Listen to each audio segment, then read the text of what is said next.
In this video, we are going to review how to study on Math Navigator. Once you log in, you'll be able to see your Math Navigator class card. Clicking on the image of the class will bring you back to where you last left off. Let's take a look. So it looks like I left off on a section called Interpreting Quotients of Whole Numbers. To begin, I can simply click the green Continue button. This will bring me through the resources and some practice questions. To move from resource to resource, simply watch the resource and then click Next. You can also leave feedback if you like the resource, if it was interesting, if it was easy to understand, and what your overall reaction was.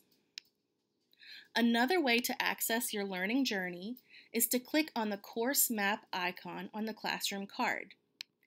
This will show you the whole learning journey, everything that you have available to work on. It also shows you things you've already completed. I can see that I've already completed the first lesson called Interpret Products of Whole Numbers. I can see that I spent 9 minutes and 34 seconds on the collection, and I scored a 100% on the check for understanding. The next lesson is called Interpret Quotients of Whole Numbers. To begin the collection, I simply need to press this blue Start button. Then, I'll be asked to press Next, and I can work on the check for understanding.